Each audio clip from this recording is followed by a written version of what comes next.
Hi friends, welcome to my channel. இன்றைக்கி நம்ம சேனலில் பரோட்டாவுக்கு வைக்கிற எம்டி சால்னா எப்படி செய்கிறதுன்னு பார்க்கலாங்க.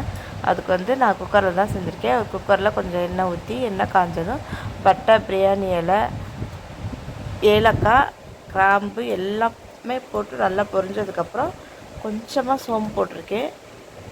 ஒரு 5-6 அளவுக்கு, ஒரு 10 அளவுக்கு தான், கொஞ்சமாக 1/4 ஸ்பூன் வச்சுக்கலாமா, 1/4 ஸ்பூன் அளவுக்கு கொஞ்சமாக சோம்பு போட்டிருக்கேன். அதுக்கப்புறம் வெங்காயம், தக்காளி நைஸாக கட் பண்ணி எடுத்து வச்சுருக்கேன். வெங்காயம் நீல வாக்கில் பிரியாணிக்கு கட் பண்ணுற மாதிரி தான் நான் கட் பண்ணியிருக்கேன். அதே மாதிரி கட் பண்ணிவிட்டு அதை இதெல்லாம் பொரிச்சதுக்கப்புறம் அதில் எண்ணெயில் போட்டு இதையும் நம்ம நல்லா வதக்கிடணுங்க.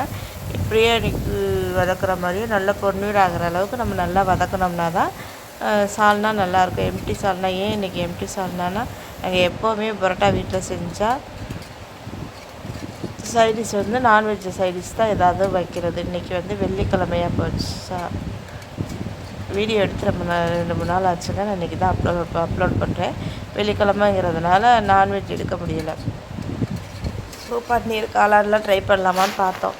சரி, எம்டி சால்னா ட்ரை பண்ணுவோமே அப்படின்னு தான். சரி, இந்த மாதிரி இன்றைக்கி எம்டி சால்னா எப்படி வைக்கிறதுன்னு நம்ம பார்க்கலாம். நல்லா வெங்காயம் நல்லா வதங்கினதுக்கப்புறம்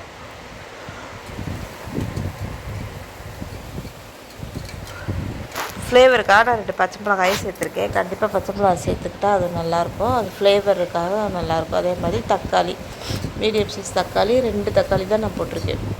கொஞ்சம் பெருசு, நல்லா கஞ்ச பழமாக இருந்ததுன்னா நம்மளுக்கு சட்டுன்னு வதங்கிடும். இல்லைன்னா கொஞ்சம் லேட் ஆகும். அது வதங்குறதுக்கு நம்ம கல்லுப்பு சேர்த்துக்கணும். இதில் கருவேப்பிலை சேர்த்துருக்கேன்.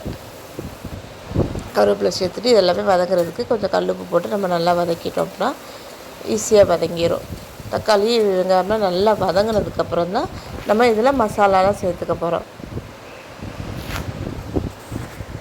அதே மாதிரி இந்த எம்டி சால்னா நம்ம திக்காகவும் செஞ்சுக்கலாம், கொஞ்சம் தண்ணியாகவும். ஹோட்டல்லாம் பரோட்டாவுக்கு கொடுக்குறது கொஞ்சம் தண்ணியாக தான் இருக்கும். ஏதாவது ஒரு சில ஹோட்டலில் மட்டும் கொஞ்சம் திக்காக கொடுப்பா. நம்ம வீட்டில் செய்கிறதுனால நம்ம எப்படி விட்டாலும் இந்த அளவுகளை, தண்ணியோட அளவு முன்ன பின்ன நம்ம கூட்டி குறைச்சி செஞ்சுக்கலாங்க. நான் இன்றைக்கி கொஞ்சம் ரொம்பவும் தண்ணியாக இல்லாமல் ரொம்பவும் திக்காக இல்லாமல் தான் நான் செஞ்சுருக்கேன். இப்போ வெங்காயம் தக்காளி எல்லாம் வதங்கிக்கிட்டு இருக்கும்போது நம்மளுக்கு இப்போ இதுக்கு ஒரு பேஸ்ட் நம்ம ரெடி பண்ணிக்கணும்.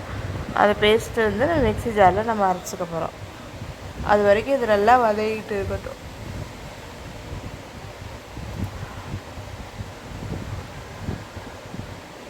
பரோட்டாவுக்கு எப்படி பாம்பு செய்கிறதுங்கிறது வீடியோ நான் அடுத்த வீடியோவில் நான் அப்லோட் பண்ணுறேன்.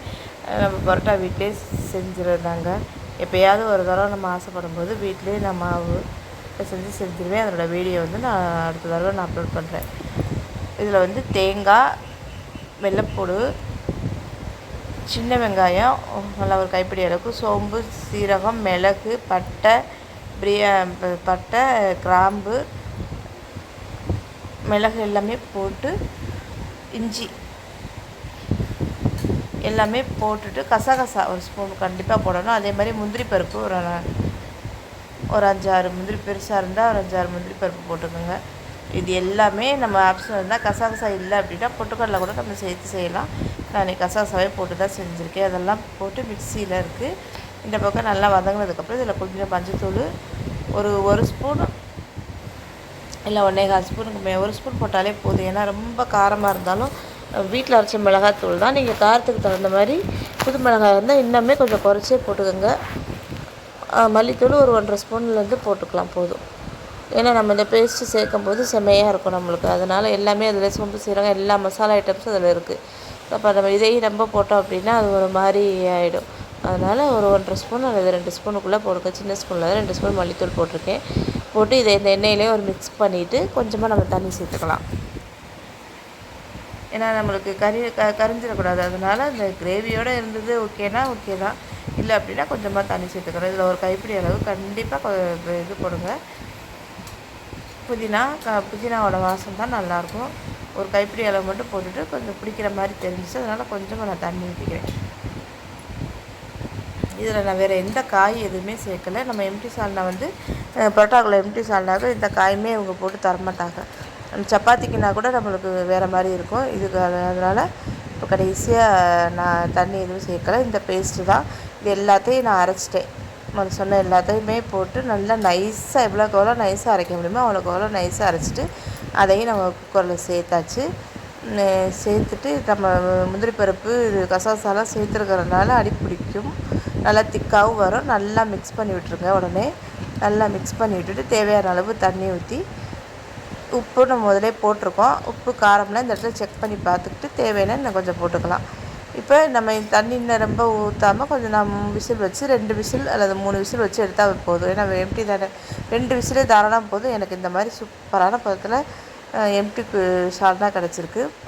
நீங்கள் இதே பக்குவத்தில் வச்சுக்கிட்டாலும் சரி, இல்லை அப்படின்னா இன்னும் கொஞ்சம் தண்ணி ஊற்றிக்கிட்டாலும் சரி, நம்ம சாய்ஸ் தான். இறக்கும் போது மல்லித்தலை தூவிட்டு நம்ம இறக்கிக்கலாங்க. பரோட்டாவும் நான் போட்டு முடித்தாச்சு.